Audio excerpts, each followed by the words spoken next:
Hi, and welcome to the Rags to Riches show with myself, Terry Blackburn. Now, today's guest is a guy called Arsh Ellahi, a very experienced property investor, been in property pretty much his whole life, but he's been investing for around about 21 years at the moment. Loads of HMOs, big portfolio across the West Midlands, in the region of 1,100 tenants. There's a hell of a lot of deal sourcing through one of his companies, which he'll talk about, in the region of 500 deals per year. So it'll be a great episode. He's got plenty of knowledge to share with us, and I'm sure there'll be some gems in this episode. So welcome to the show, Arsh. Hi, how are you? You okay? I am very good, thank you. How are you? Yeah, you know what, to be fair, let's start this off on the right way. I'm mint, mate. Yeah, was that a Geordie twang, is it? Yeah. I'm trying to get the Geordie in there, but yeah, let's just call it. Nah, I've been watching too much Geordie Shore, mate. Whoa, I've got nothing to do with Geordie Shore. Just for the record, everybody, I lived in Newcastle, but that doesn't mean I've been on Geordie Shore. No, fair enough. No, thanks, mate. No, I appreciate you coming on, mate. I know you're a busy man. So I think it'll be a good episode. So what we'd like to talk about, Arsh, is your career so far, the start, middle, and the current. Any lessons, any key learning points, any highlights throughout that we'll talk about and hopefully inspire some of the listeners. So the three parts of your career so far is obviously the start, how you got into property. The middle part is the exciting part, which everyone wants to hear, how it's went from 0 tenants to 1,100 tenants, you know, how you deal sourcing that many deals. And then just the current is what your attention is on right now and looking at and going forward. So would you start, Arsh, by just telling us a little bit about how you got into property and how it all started for you? Okay, so I hope you don't mind me mentioning that. Believe it or not, anyone that says that property's easy is a complete lie. Complete lie, because and I've documented pretty much my whole property life. Believe it or not, I actually turned it into a book, and the book is titled very simply, to do with my journey: Boom, Bust, and Back Again. Yeah. So because going through your theme of the start and the middle, I had some fantastic highs. I've seen some catastrophic lows. Oh wow. You know, to the point of bust. And then I had to really reassess and come back to tell the tale. So yeah, so where it all started, I'm not going to tell you about, you know, what I was eating as a child. What I am going to say is that when I left university, my father was an engineer, and he used to manufacture parts for earth movers and forklifts. So he was a precision engineer, and he had an engineering company. And what he used to do is that his first passion was always engineering. So from the profits that he made from the engineering company, he slowly but surely bought some properties. Now, we know them now as HMOs, but back then it was just considered, you know, almost like bedsits, squats, whatever you want to call them. So it wasn't a trendy word. You know, in 1980, 1990, HMOs only really became popular in circa 2008 plus.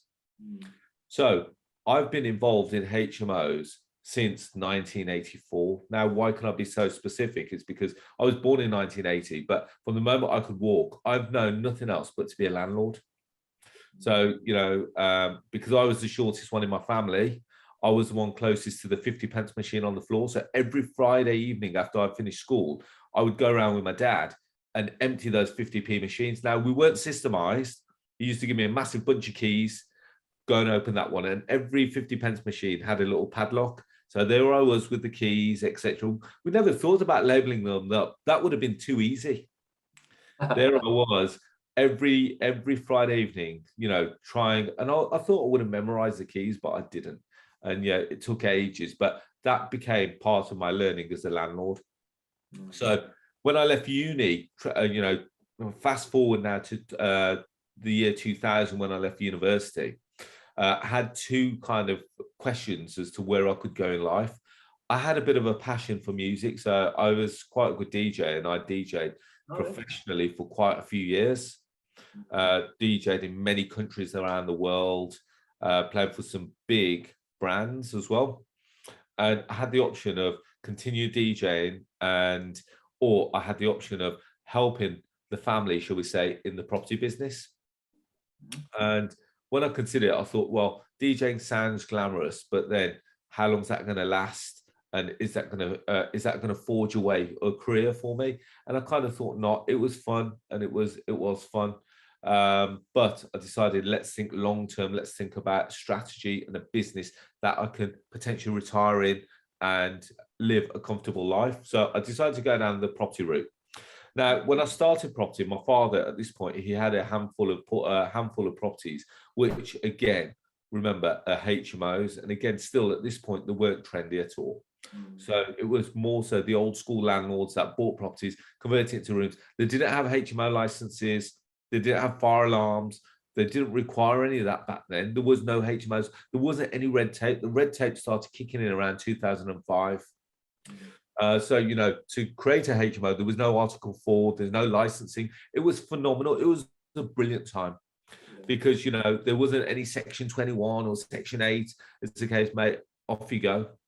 And it worked really well. So moving on. So when I started looking at my year 2000, I started looking at the portfolio, and my dad was very relaxed about who paid and who didn't pay. If someone didn't pay, he kept thinking, yeah, they'll make it up next month. They'll make it up next month. And that next month never came, and people would take advantage of his good nature. So I said to him, just to jump in there, Arsh, sorry, and have you made that a point in your property business to really be on time with that from the lessons learned, or did that not really infect you in any way in how you run your business, seeing that happen? In terms of rent collection? Yeah. Everything that we do, I've got philosophy, and that runs through my whole property business. I get paid first. And that's rule number one for me. And it became more apparent for me from 2008 onwards, when I nearly went bust. Because between year 2000 and 2008, I'll go through the transition, but 2008, I really learned a massive lesson. So between the year 2000, I was running his portfolio, and believe it or not, by the time I streamed it, I made it really almost like automated. It only took me about an hour a week to manage his portfolio. I thought, okay, what am I going to do with the rest of my time? So I said to him, do you mind if I buy one and perhaps sell it? And we now call this flipping. It's amazing how these strategies have all come up with trendy names. Let's just call it, we buy a house and we do it up and we sell it. And so I bought a house through the traditional method, bought it off an estate agent, tried to add value to it. Add value, another fancy word. Back then we called lick some paint on it. Yeah, it's cool now, isn't it? Yeah, probably. Exactly. We throw some magnolia around. And then the back of that, we then sell it back through an estate agent. Now, when you look at the transition of that took approximately, on average, buy, refurb, and sell, on average around a year. And I thought, man, this is too slow, because it takes, let's face it, it takes about 2 to 3 months to buy it. Then by the time you've messed about with build and then refurb, that takes another 3 months. By the time you put it back on the market, then you've got to buy, and then you go through that process again. That's another 3 to 4, 5 months. So that's a year done, and one transaction for 1 year. I thought there's got to be better ways. There's got to be easier ways to make money. So I started to streamline the process as we went along. So I said, okay, we're going to buy a property off an estate agent. This time we're going to refurb it. Instead of putting it through an estate agent this time, we're then going to go and sell it through auction this time, which means that we're going to get a quicker turnaround on the sale. And we did that, and that started to work better. But again, it was too slow. The first property took us the best part of a year. Second one took us approximately, 4 or 5 months. So we could do 2 a year that time. And then I thought, man, this is still too slow. Is there anywhere that I can speed up the whole transaction? So I then started to buy in an auction, refurb, and sell back in an auction. So again, that then took me 28 days, 2 months, 28 days. So it then started taking me approximately 4 months, which means that I could now do 3 deals a year. I thought, okay, this is better. Now, how can I speed it up? And I kept thinking, and this was every step of the way, how can I speed it up? And then I started buying, and then sometimes not even refurbing it and sticking it straight back in auction. So I would buy it on the Friday in an auction. On the Monday, I'll throw it back in another auction. And that way I could turn it around in 2 to 3 months. So now I could do 4 deals a year. So every way I was looking at different ways that I could cut out part of the process. And then this is where deal sourcing really kicked in for me. Because then I said, you know what, stuff it. I'm not even buying the property. Now I'm going to get the lead, I'm going to add value, and I'm going to sell it to an investor. And this is where deal packaging, remember, back in 2003, no one knew about deal sources. So, you know, I was one of the first people. This was 2003, sorry, you started doing this? Yeah, so circa around, so between 2000 and 2003, that's when I was buying them and go through the agent, then go through the auction, and then all that. And then I started thinking, well, there's got to be better ways around this. So I'll put a massive ad out in the back of the paper. And when I say massive, back then it was the size of a credit card, but even then that cost a fortune. You know, that costs a fortune. So I'll put it in for one night of the week, and that was the main property night. So it's in the classified section in the newspaper. Newspaper around here is called the Express and Star. I wasn't really advertising in there to be in the Express and Star. One of the key things that I picked up quite quickly is that, I hope I don't offend anyone by when I say this, is that the Express and Star has got a sister paper, which I call the Old Biddy paper. And this was called the Chronicle. For those that are listening to this and they know the West Midlands, they know that the Chronicle, only old people read the Chronicle. Yeah. But in order for me to advertise in the Chronicle, I had to be in the Express and Star. Okay. So I thought, yeah, okay, I don't care who comes from the Express and Star. I want to hit the old people. And we put out big, every month, every week. I was in there every week. I put out different adverts in there. So I did like little testimonials about me helping this old lady buy a house, you know, giving her some flowers, giving her a little bottle of wine, whatever it may be, a little story about how we helped. And believe it or not, that worked phenomenal. For me, testimonial-led advertising is still the best method of advertising. So just on that part, I agree. You know, my main business is a life insurance brokers, and you know, we've got it's over 100 brokers work for Bespoke across the country, and we do loads on social media and Facebook and Instagram. But you're right, the best post we ever do is where someone's left us a review. Thanks, Terry, for doing such and such, and the power of that is miles more powerful than come and see us for life insurance. And like it'll apply to property too and deal sourcing too. It's not come and see us for property deals. It's look what we're doing for Mr. and Mrs. Jones. I completely agree. Yeah, so we had this lady, and I'll always remember this. There's this old lady. She was in a chain with an estate agent, and on the day of exchange, the chain collapsed, and she was distraught. So she called us out the back of the paper. I went round that house at 3 o'clock that afternoon, and I resurrected her transaction. Yes, we bought it below market value, and I managed to, you know, so I managed to offer her a price where she could still get through the transaction. And I said, but we're doing this on the basis that we're going to have a bit of press here. I had a photographer come, handed her some flowers, gave her a bottle of wine, her and her family. She was there, proud as punch, smiling. She had her best, she had her best Sunday outfit on, and it was phenomenal. We put that back out in the paper the next week. Here's Mrs. Jones. Last week, she was about to lose the house of her dreams. As a result of that, she called us. She found us in this paper. She called us. We came out that afternoon. We made her an offer. We managed to keep her transaction on track. And as a result, everyone was happy. She managed to buy, we bought a property that we liked. She bought a property that she liked. She managed to keep her transaction. She didn't lose a load of money, because if the chain collapsed, she would have lost a lot of money. And I swear on my life that our phones were red hot for the next month, just off that one. Putting that on there. And that was fun. And then instead of then going through a little credit card size ad, I decided to do a full A. The newspapers, they're not A4, they're not A3, they're in between, I think. So if you think of the tabloid size of like Sunday Times or something, it's just slightly smaller than that. But we had a whole page. I remember thinking, this guy's going to do really well. I'm going to lose a load of money. I think it cost $2.5 grand for that one page, that one night. I thought, let's see how this works. And I couldn't believe it. It was phenomenal. Our phones were ringing constantly. Okay, we saw the story. We really liked what you did.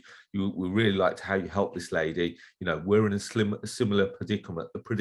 Can you come and help us? So now going forward, back from where we were, the auctions and buying, We now cut out all the auctions because we're now not buying from the auctions. We're now not buying from an estate agent. We're buying direct to vendor. And then we were buying deals ourselves, and then some of them we were keeping, and some of them now we were trading. And instead of putting them through the auctions now, instead of putting them through the estate agents, we actually started to build up a network of investors ourselves. So now I was a fully fledged deal sourcer, deal trader, without me actually knowing it. I fell into it, and that's the honest answer.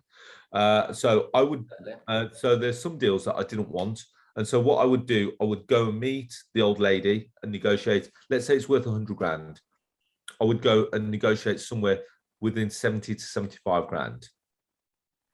Off the back of that, I would come out of the house, and back then there wasn't any emails. So I'd get into my trusty phone. There wasn't any WhatsApps.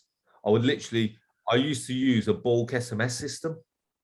Yeah. So the bulk SMS system where, back in the phones, then you had like groups. So I used to text guys, Wolverhampton, 3-bed, semi-detached, worth 100. I've agreed 70. I want 10 grand. If you're interested, respond back, text back. And my phone used to go ping, ping, ping, ping. And then all of a sudden now, investors said, just for clarity, Arsh, what year was this? So when was this? Again, we're going through the transition of 2003 to 2005. 2005. So fair play. I mean, as you know, I imagine you get probably more frustrated than most on social media. Every man and his dog tries to be a deal sourcer, don't they? They've done a course and they think they're a deal sourcer, but there's a lot of people trying to do it now. But I mean, back then, did you have any real competition back then? Well, off the back of my adverts, I started seeing Tom, Dick, and Harry start advertising in the back of the paper. We buy any property, or I set up a company called We Buy Properties Fast. I set up the company back in 2000. I've still got the company. And then as a result of our marketing campaign, so instead of now going through 2003 to 2005, once that advert started doing well, I thought, okay, let's open this out to the other regions of the West Midlands. So in the West Midlands, we've got Wolverhampton, Walsall, Sandwell, Dudley, West Brom, Telford, Cannock. So there's approximately 7, 8 different little regions that have got their own little newspapers. I decided to do a marketing campaign, whilst we're getting these deals in, and I was clearing 10 grand a deal. So just going back, once I came out of that lady's house and I agreed 70 grand with her, I would then put it out on my text message and I'll say, guys, okay, you can have it for 70 grand plus a 10K fee, but you have to pay me my 10K fee, and then I will put you and the lady together. And then I step out in the middle. If it falls through for whatever reason, you get your 10K back. But as far as I'm concerned, you guys are in bed now. And then off the back of that, it was phenomenal. Back then, people were coming and they were calling me and saying, "Arsh, what deals you got? What deals you got?" And this is what I liked about property. This is what I love about property. It's not buying the house and renting it out for £500 a month. That doesn't excite me whatsoever. The fact that I've gone in, I've sealed the deal, I've come out, I've literally typed out the text whilst I sat outside the car, pressed send to all, it's gone, and then all of a sudden, you know what the freakiest thing is? I used to put my own phone number in that group so I could receive my own text just so that I could see how it looked. And I thought, you know what, to be fair, that's good. I used to, just thinking about it now, honestly, thinking about it now, I'm not sure if you can see it. It's got goosebumps on my arm. Still to this day, there's no better feeling than coming out of a vendor's house and negotiating it. I wouldn't leave the house until the deal was done. I went in. So my marketing ploy was very simple. We would hook them in off the advert. Off the advert, then we would then go and view the property. But before we view the property, we pretty much did the deal over the phone. So there's no point me going there. Let's say that the house is worth 100 grand. You're qualifying them, aren't you? Yeah. So literally, there's another special word, qualify them. Back then, we used to say, don't waste our time. So, and then qualifying is a lovely little posh word there. No. But then we used to say, guys, we're going to be within the region of like 70, 75 grand. I said, if you can't afford to sell it to us, there's no point. I don't want to waste your time. You don't want to waste mine. And everyone was very clear that when we're going out to the house, we're going to be, it's like, now, if you think about the concept now, we buy any car. you put your reg into the website. I should say other websites are available, but you stick your reg into that that website. They give you a quote, don't they? Yeah. So when you take the car there, the walk around said, "Oh, we didn't know about that scratch. Oh, we didn't know about that scuff on that alloy," and that £3,000 now has come down to 2.5. So we did exactly the same. Same principle, yeah. We did the same. Oh, you did, on the phone, you didn't tell us about that massive crack running down the back of the house. And so, you know, everywhere we're chipping away. And we were traders. You know, I'll be honest, I've got a reputation around the West Midlands of being an aggressive trader. And then, you know, because I wasn't buying the property, I was coming out of the house and texting and making 10 grand at the centre. Literally, we got to a point where we're doing 30 deals a month. Fair play. And this was before emails, before the evolution of the internet. And this was text message off these Nokia phones, and in between I was playing Snake. 10 grand a pop as well. Fair play, man. On average, well, they were good properties. On average, it'd be between 4 and 5. Yeah. But still, I mean, back then, obviously, that's probably double or treble, but, you know. And then, you know, my investor database back then was a lot of predominantly Asian investors, people that I met through auctions and stuff like that. I used to go to auctions. I used to watch who was buying. And at the end, I'd follow them out of the room and say, guys, you know what, fair play, you bought that. Are you still buying? Because if so, I'm finding deals. Do you want to become part of my buyers list? And so I was very aggressive with our approach, very aggressive, because let's face it, we need people that buy. The people that go to auctions buy.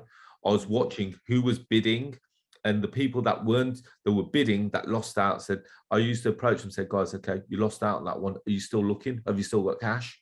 If so, and again, I didn't have a massive list. It was all up there back then. It was a case, yeah, I've got a deal over in Cannock, I've got a deal over in Walsall. You interested? So, you know, it's been a massive evolution, but for me, deal sourcing has been the business that has made me as a person. Now, going on in the background, whilst we're doing 30 deals a month, the money that we're making off that, so we would buy properties that we liked and we kept.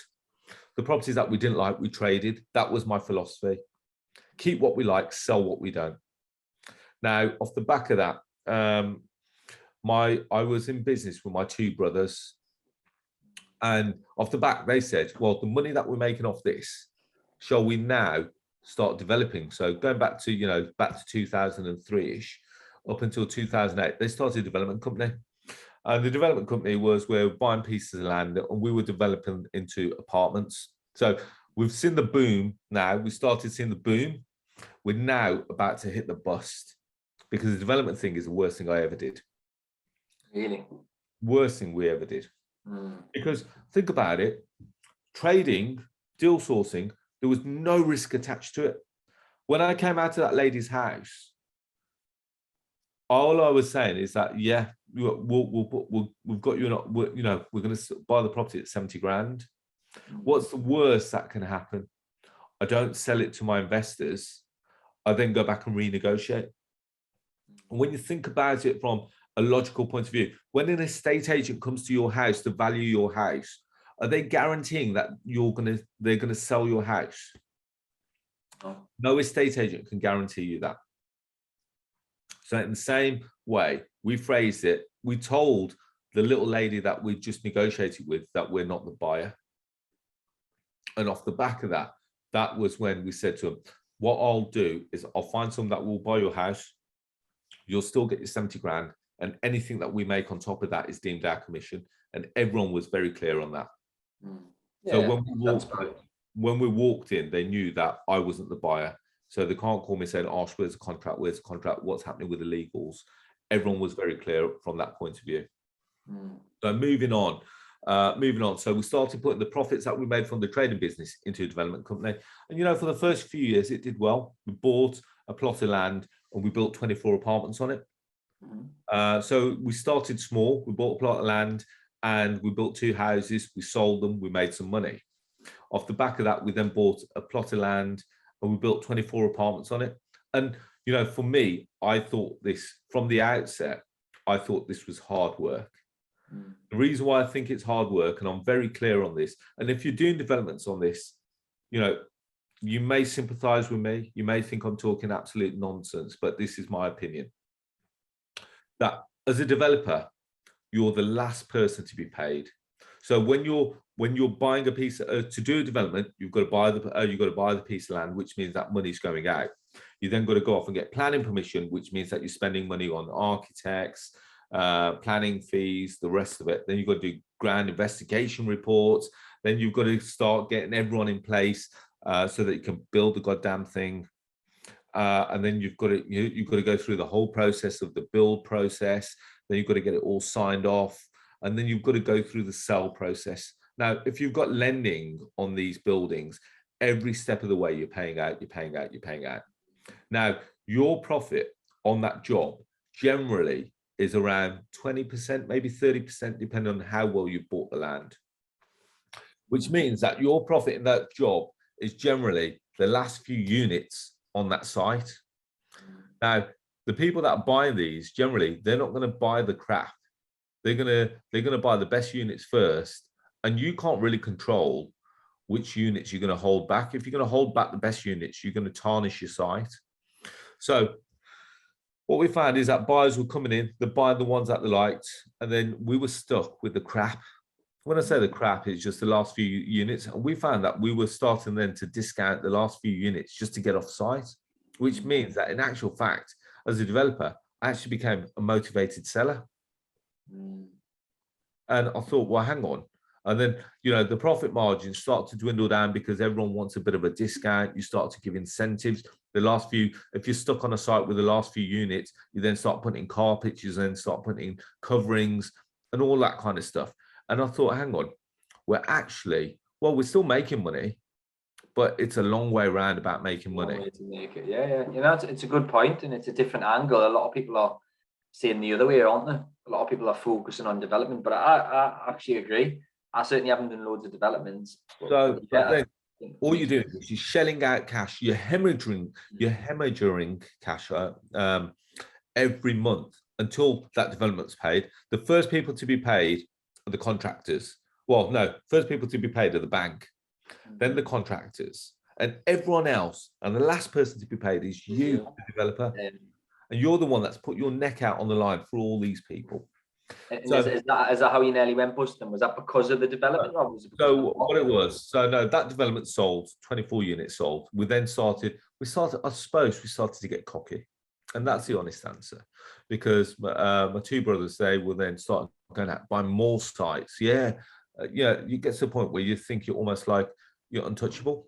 And I don't mind saying that because we're buying sites, we were building them out, we're selling them, and it was going well.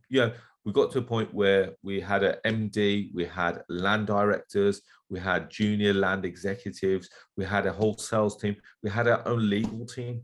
We built the whole infrastructure. And we were, when you think about our outgoings were absolutely horrendous. It felt like the properties that I was trading, that money that we're making was literally just paying. It was coming in one end and going out the other. So it was literally a case of, Arsh, let's do more deals. And, to be fair, that's what kept the business afloat. Now, anyway, this is where we go. 2007, 2008, we start to see a crash. Now, remember what I said, that the profit margin in the job is around 20 to 30% before you start taking off any deductions. Now, 2007, the market starts to slow down in terms of developments. Every property that we're starting to build and sell, they're being downvalued by 20 to 30% by surveyors. And actually, in fact, it meant that we're actually, best case scenario, breaking even, worst case scenario, losing money. And it starts to get to that point where it's actually costing us money to sell them. And at this point, we had a site over here, a site over there. We had money going out over here, money going out over there. And we literally had to close the development arm down. And literally, if you think of how much we lost, we're talking best part of 10 million quid. Yeah. So literally to a point of, and this was never my plan. I don't mind saying that. If anything, my biggest mistake is you go with your gut. If you think something's not right, you say, and at every point I kept saying, guys, let's not buy any more sites. you know, we've got a site over there that's sat empty, that's going through planning. We've got site here going through appeal. You know, let's concentrate on these sites. Oh, no, we've got to keep building, because as soon as we come off this one, we've then got to go on that one. And if we've not got any sites, what these guys are going to keep doing here, that's all I kept hearing. But the reality is that you don't keep buying sites for, you know, to keep other people in work. You got to control number one. And so going back to the point now, so that company ended up closing. We end up losing a shed load of money. I'll talk about one high, and one of probably the best highs for that development company is that we bought a car showroom. Can't remember how much we paid, multi-millions it was. It's a couple of million quid, I think, we paid for that site. And we were going to build quite a few executive homes on it, 4 straight 5-bedroom homes. And we got planning permission and everything. So we bought the site, we got planning permission. And just as we were about to start work, we get well, this is a point of emails now, 2000, I think it was about 2006. We get an email from the land guys at Lidl. And they said, we understand that you own this site. Would you be interested in selling? And we were literally about to put spade into the ground. And we said, okay, let's see where this goes. It says, well, we're about to start building, but what you're proposing? They came back and forth within a couple of weeks. They offered us a price to sell it as it is, and a completion within 4 weeks. And we walked away with £1.1 million off that. Profit, that is. Profit. Yeah, fair play. So, but that's without doing any of the work. But obviously, we went through the whole planning. But that's £1.1 million net after all costs. So, if you are looking for sites, you know, one of the strategies that I say is that you look for big blue chip companies, and you can potentially, that's a sourcing strategy that you can actually work around. But you get their specification, you understand what they're after, you then go out looking. But just bear in mind that does take time. Yeah. But that's a real high of developments. Real low is that you get paid last. Real low is that you're hemorrhaging, you're losing, well, you're just paying out everywhere. So from your experience in knowledge, obviously you've done quite a lot of development and investing and stuff, but on the development side and up until that point in your career, what are the key lessons then you can share with others to try and help other people? Key lessons is, you know what, if you've got a real simple, first of all, don't overcomplicate, never overcomplicate anything. Yeah, I had a real simple, I went through a step-by-step process. I bought through estate agents, I sold through estate agents, I bought through auctions, sold through auctions. I then started to streamline it where it was literally a case of negotiate the deal, sell the deal, don't get financially committed to it, take the fee out the middle and get paid first. I lost sight of that, and then I got dragged into the development company, and we lost money. And do you do any development now, or has it kind of just been stuck? I do, but I'm very, very, when I say cautious, I've got to be 100%. When I say 100% certain, I've got to be very clear of our exit.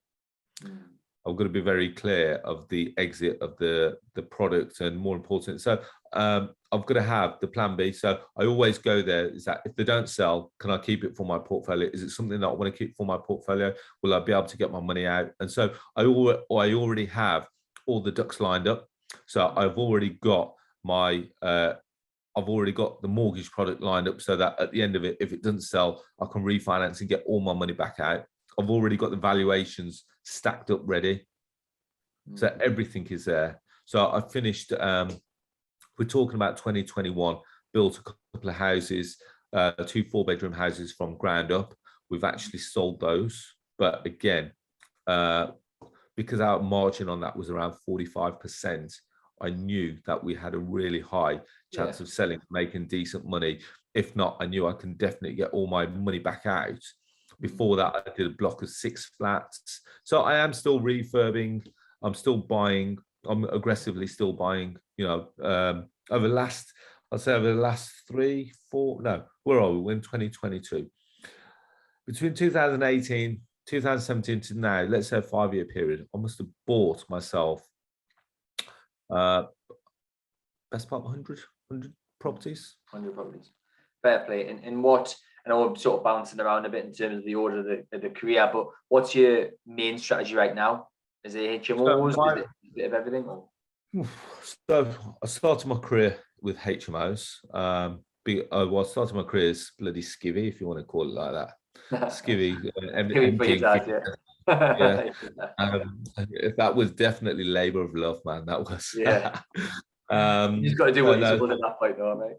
Yeah, no, so I started off as HMO skivvy, shall we call me? Yeah. And then off the back of that, then I between 2000 and 2008, I saw the angle of obviously keep building HMOs. Not many people knew what HMOs were, but I still had lots of houses that were converted into rooms style, and then we had to go through the red tape of obviously HMO licensing and everything that bought. Going on now, I kind of step away from HMOs slightly. The reason why I do that is because I prefer more self-contained units. I've been in self-contained units for a long time.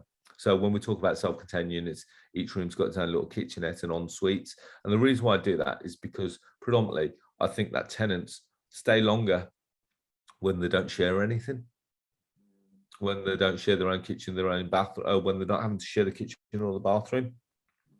So I could talk to you, I could do a whole episode for you, literally on different types of HMOs that I've experimented with. I've done the all-inclusive model. I've done the partially inclusive model. I've done the fully exclusive model. The things that people are talking about now about council tax banding, I actually did that whole exercise back in the early 2000s before I started creating HMOs. So just going back a step on the self-contained thing. So what would a general property look like? So if you're putting kitchenettes, en suites into a room, obviously the room size has got to be bigger. Are you just then taking out the main kitchen, I'm assuming, and just making a house? No, we'd always maintain a main kitchen in the building. Main kitchen as well. Yeah, okay. There'll always be a main kitchen in the building, and then you have to do that. And it's going to shoot me in the foot here, but you have to do that to maintain the planning, because going fully self-contained, you could fall foul of planning legislation. And that's probably a little tip for everyone that's listening. Don't take out the main kitchen, don't take out the main bathroom. So by kitchenette, I'm assuming you just mean a couple of base units, sink. Are you putting cooker in as well, or are you just having one of these hot plate things on the bench? Generally, it's a plug-in hot plate. Hot plate, okay, cool. That's interesting. And the reason why we do that is because you've got much higher chance of getting commercial valuations than if you are literally just replacing some fire doors and sticking up some smoke detectors. Yeah. And again, going back to a point, commercial valuations. I've been in commercial valuations before commercial valuations even became a term. We would work off the rental income. So we would be buying, converting it into HMO, and then saying going back to our we had a revolving facility. So we created revolving facilities with banks like AIB, RBS, Lloyds, and then literally we buy it, convert it, get it operational, and go back to Lloyds and say, guys, okay, here's a house, we bought it for 100 grand, it's now generating 20, 30 grand a year. They would come and value it based on the income, and we get all our money back out. We did this before commercial valuation was a term as well. Then yeah, fair play. You're like a trend set that, Arsh. No, I'm not. I don't come out with these things. It's literally the way that I see it's grassroots. It generally is grassroots. And then, for me now, it's more so about upscaling the stuff. I never wanted to deviate away from what I learned from the early set, which was deal sourcing, deal packaging. These are the trendy words. Let's just call it trading deals. I'm a trader. The Del Boy property, if you want to call me. Yeah. Literally, we go in and we do exactly the same today. I don't visit anything anymore. I literally negotiate the deal on the phone, or I've got a group of people that now negotiate deals on the phone. We get it ready. And instead of now doing the text message to all, I created a platform for it. So I created, slightly moving forward. So when emails started to evolve, all those people on text message, remember, it used to cost me everyone I used to text. So now email was free. This was the evolution. It's like garlic bread. So no, it's an evolution. So all these people that we had on text message, we now started creating email groups, and we would email the properties out. And again, same, as soon as we sent it out, with someone would come in and say, yeah, Arsh, I want it, I want it, I want it. Off the back of that, now I've created a whole literally mobile application, and the mobile application is called the Property Investor app.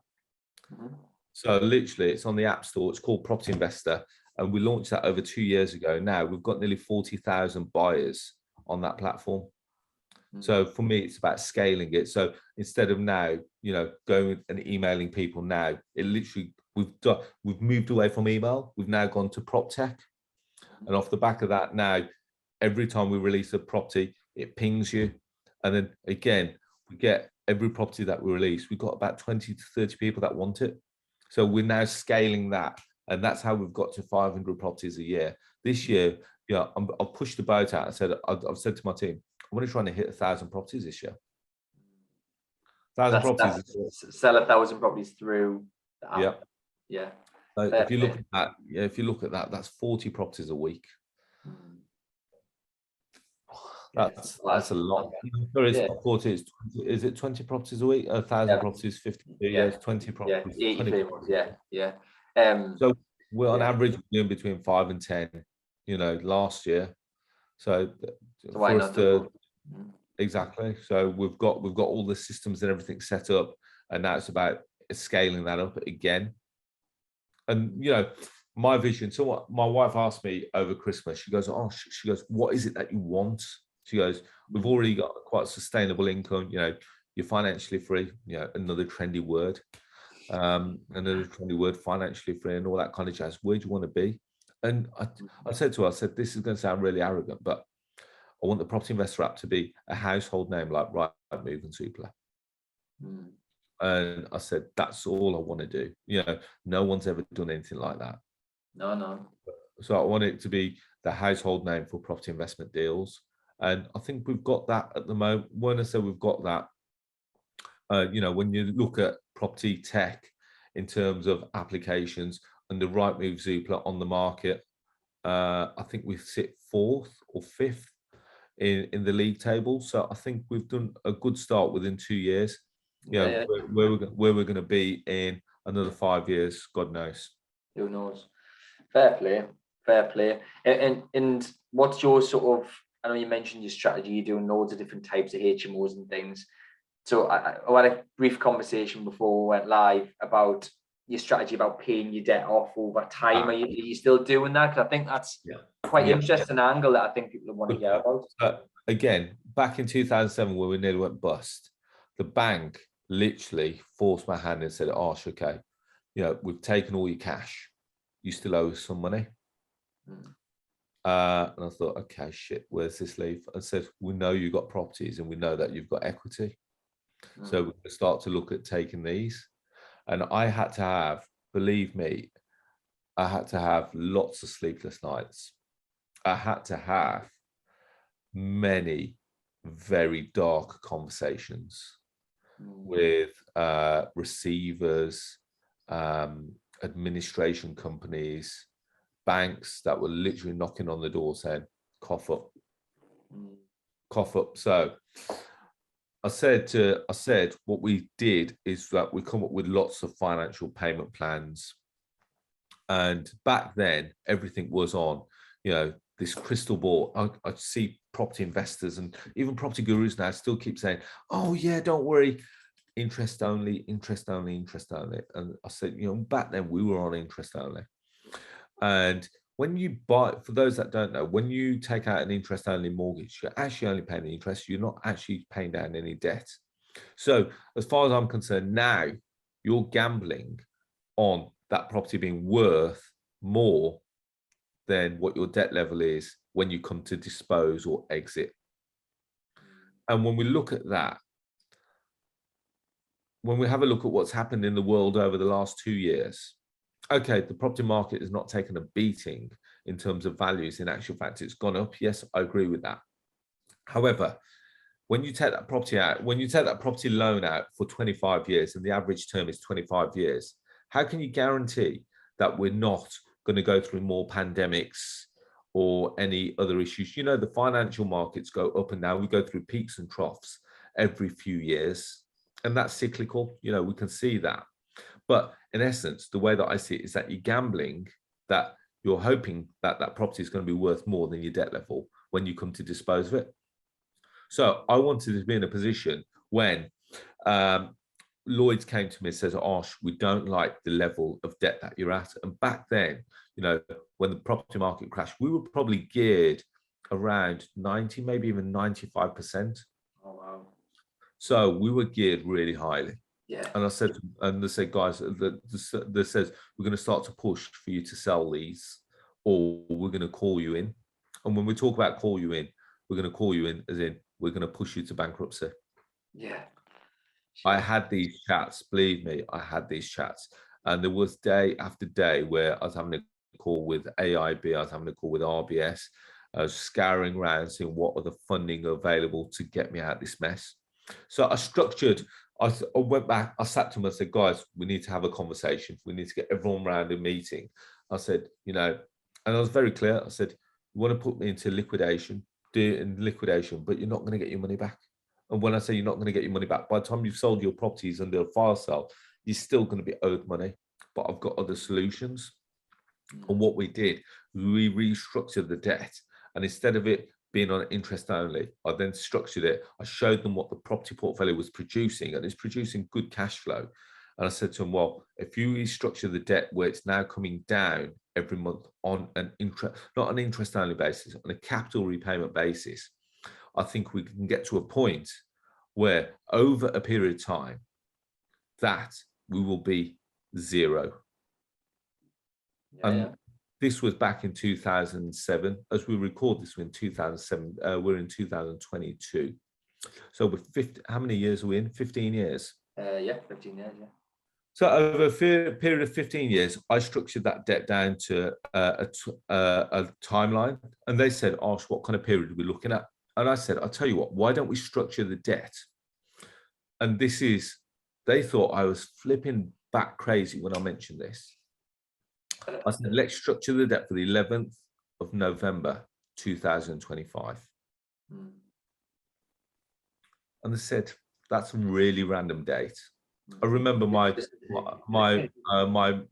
bank relationship manager, a chap called Mike, and Mike was on my side, if I'm honest. Mike said, Arsh, I don't want to call you in. He goes, I don't want to call you in. He goes, we can structure something. I can keep the credit team happy. We can show proof of concept. He goes, you've never missed anything. There's no reason for us to call you in if we can bring your borrowing down from 95%. And so we structured something with the credit team so that all my debt is now coming down to the 11th of November, 2025. It'll all be gone. 11:59 p.m. and 59 seconds, I've gone from having bank borrowings from the best part of 10 million quid to zero. Zero. Fair play. Why that date? Why? Because on the 12th of November at midnight, I turned 45. Yeah. And that's the day that's the day that I'm done. So done as in not buying anymore, or done as in? I don't know, but you know, everyone's got to have a dream. Everyone's got to have a goal. And I thought, well, if I can get to 45, which I still think is a reasonable age to be able to retire or just relax, I thought to myself, well, if I set that at 45, what I decide to do when I wake up on my 45th birthday, whether I decide to sell everything, whether I decide to hand it over as inheritance to my daughters, whatever it may be, I've got no noose around my neck. And, you know, from 2007 up until, you know, right now, my gearing is approximately, you know, where most people are still geared up to 75% of the value. I'm geared around 30%. And is that on all new purchases as well? Yeah, so anything that we do, we attach onto that. You just got a portfolio charge with one bank across the lot, yeah. So I'm not running around with a 15 million bloody lenders and all that kind of stuff. Yeah, we've got a good structure, because let's face it, if I bought something today and then put myself now on another 15-year loan, that, you know, that goal of the 11th of November is irrelevant. because I've now got another 15-year loan. More, yeah. Exactly. So I've said that goal. So I've said to everyone, and not in that, Lloyd's like the fact that I'm still buying properties. That they're very low in their gearing. They know my cash flow position, and it works really well. So that thing that nearly took me down under was probably the best decision we ever made. You win or you learn, as they say. And yeah. So and then not only that, more importantly, on the 11th of November, regardless whether my house is worth 20 grand or 100 grand, it doesn't matter. It doesn't matter because there's no debt on them. If I decide to sell them all for £1 each, it doesn't matter. Have you thought about retirement's a good topic, because I think at different stages of life you view retirement differently. What do you see that is? Do you think you could ever stop? I know you think you've got options and things, but do you think you will ever stop? You could ever stop? My wife, you do come across as the type of person who, once this is paid off at 45, you'll do something else. Yeah, I mean, for me, what's given me a new lease of life is, like I said, buying a house and renting out for £500 a month. That doesn't really excite me. Dealing with tenants and dealing with maintenance, oh my god, that drains me. That genuinely drains me. So for me, it's about the challenge of the new ventures that we go into. So, for argument's sake, the Property Investor app has been a real good learning curve for me. When I say learning, it's not only just developing the app. For me, it's about understanding the coding. It's understanding the process. So in actual fact, I could code new stuff, but I didn't know how to do that 2 years ago. As well as that, I'm also launching other platforms that I've had in the back. So part of my portfolio, sorry, I know this is probably running over to the hour, but part of my portfolio is that a lot of our tenants are on benefits. And the reason why they're on benefits, well, not the reason why they're on benefits, but the reason why we take people on benefits is because it's quite a secure income. Now, think of what happened over the last 2 years, lockdown. For my tenants, it's lockdown every day of the week. Yeah. So when I said to the guys, when I sent out message to the guys, you okay? You safe? You well? They said to me, Arsh, don't worry, nothing changed for us. We wake up, we do fuck all, and we go back to bed. In actual fact, the good thing for them, they actually got paid more for staying in bed. Things went up, didn't it? Yeah. So sorry for the crudeness there, but if you're on benefit, no, mate, I swear on you, don't worry about that. Yeah. So okay. So moving forward, one of the things that I developed a few years ago is a platform called DSS Move. So if you're a person on benefits and you're trying to find a property to rent, it is generally difficult because lots of agents don't want to touch you. Yeah. But I created a platform called DSS Move, and our slogan is yes to DSS. So I'm into prop tech right now, and we're creating this platform. And even though we've not done anything with it, we've not even launched it properly yet, we've got over 70,000 people hitting our website every month. We've not even launched it. Fair play. And so my aim for this year is that we're going to launch those fully. And again, that will be equivalent to Rightmove. And if you notice, I use platforms like Rightmove as almost like my benchmark, because these are companies that have already proven concept and they've already floated on the stock exchange. So if we can follow concept, there's no reason why the two platforms that are created, like Rightmove and Property Investor app and DSS Move, can't do exactly the same.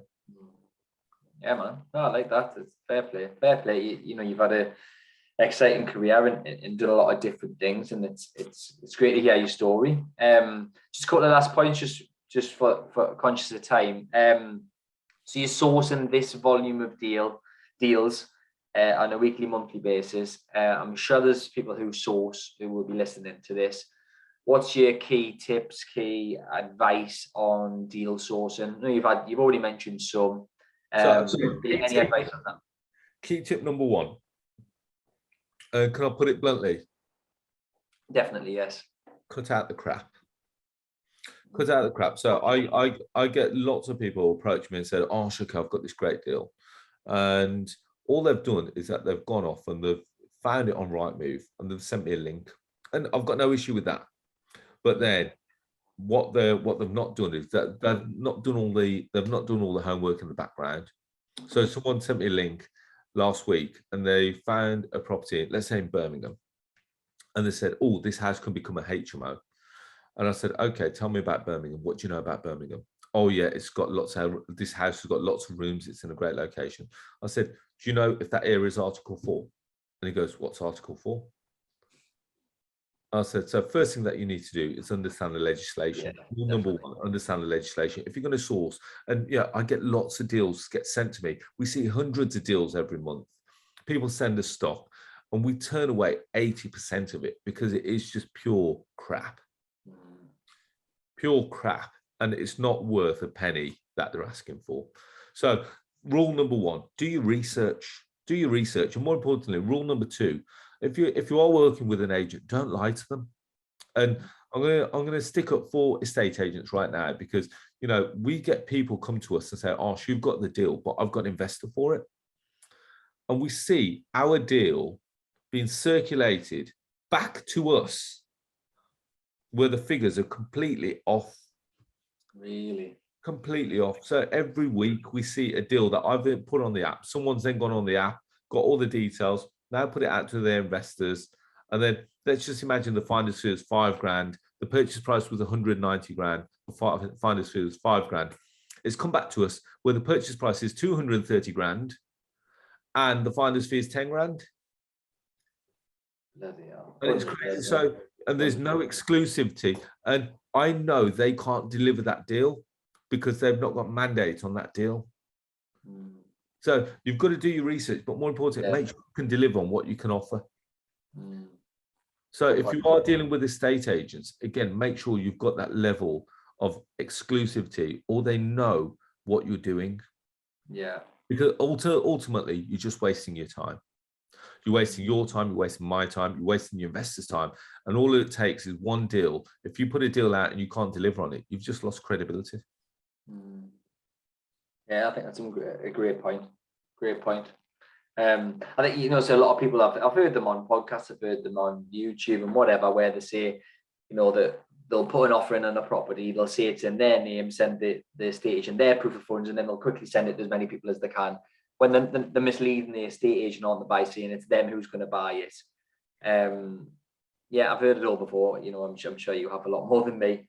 But I think that's good advice. Be transparent, be open, be honest with everybody involved in the process, and it can only benefit everyone, right? Exactly. I mean, and you've got to think of that long-term relationship. I've got no issue with people working with estate agents, and it's a great way to work with them because let's face it, if you're chasing a vendor for deals, and direct to vendor is good, but you got to remember that vendor has only got one property. Estate agent may have 20 or 30. So that could, create one great relationship, and you've got, in actual fact, a flood of deals for the next year. But if you go around telling them the wrong things, you've lost that relationship, and that's it. That's done. And before you know it, estate agency world is very small. They all, believe it or not, they all talk to each other. Yeah, no, love that. I think that's good advice. For sure. Thanks, Arsh. I really appreciate it. It's been a great episode. The show's called The Rags to Riches Show, and you can be rich in many different ways. You can be rich in time, in monetary terms, in assets, in loads of different things. But what does that term mean to you? Being rich, what does that mean to you? To me,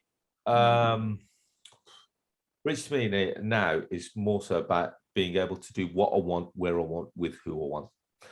Back then, going back to being a developer, I genuinely was a slave to people. I was making money to pay people, and I was the last. Now all that's out the window. I decide how I work, with when I work, and with who I work, and for me, that is the best thing ever. Love that. I think that's a great statement. I think I really like the fact that you went from doing high volume of deals yourself to then the big juicy shiny penny stuff that everyone shouts about on Instagram, and just being honest enough to say, you know what, like, all has to get paid. You'd rather just do the smaller deals but do a huge volume. I think that's a real different message that you're saying, and I agree with it. Like, I think it's a great one. You don't have to go after the big juicy shiny penny things. You don't have to do that just to be a successful developer. You can do the small deals in volume and be just as successful. It sounds great doing the big, and people always say, oh, I'm doing a deal that's worth 30 million quid. Okay, that's cool.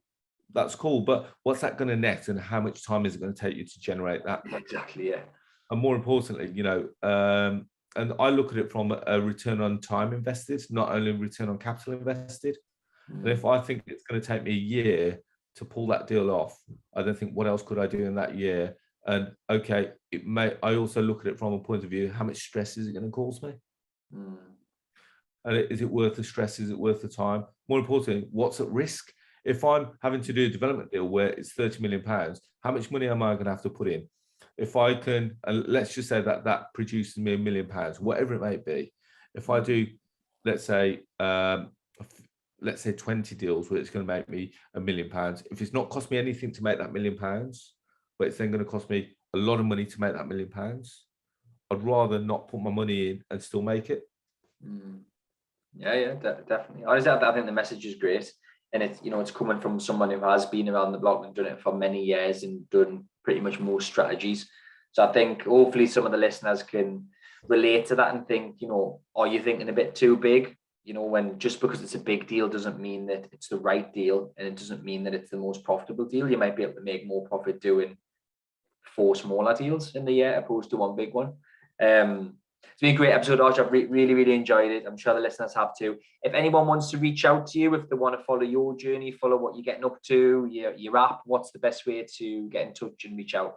Okay, do you mind if I give a few little plugs here? Yeah, I was expecting you to. Okay, I normally just come on. I always do. Yeah, I can tell you're in sales. You're a good salesman. I can tell that. So yeah, of course you can. Plug away. First of all, got a YouTube channel. Everyone's about, there's 300 odd videos on there, and there's no sales on that. It's literally a case of I tell you little bits of my journey along the whole process. So go and check me out. It's on handle is Arsh Ellahi. Like yourself, Terry. I've got a podcast again. I don't really interview people. It's called The Property Rebel. Okay. And The Property Rebel, I release new episode every Tuesday at 6 a.m. And what it is, 15 minutes, literally of part of the strategy that I've done or something that I've done along the way. And hopefully that helps you. The biggest thing that I should ask is that if you can connect with me on social media, Facebook, LinkedIn, Instagram, Twitter, under the handles of Arsh Ellahi. And then the big one is go and download the app, go and download the Property Investor app. Literally, it's going to be completely free for you to do that. It costs you nothing. And if anything, you just get to see the deals that I've got. And that's pretty much about it. And if you're on benefits, go and check out DSS Smith. I don't know if there'll be too many people listening on benefits. You never know. Yeah, you believe it or not, you're only one way. You're only ever one day away. Well, that is true. You never ever know. Mate, thank you so much. It's been a great episode. Really enjoyed it. Have a great rest of your day, and thanks for coming on. Brilliant. Good speaking to you. Thanks, mate.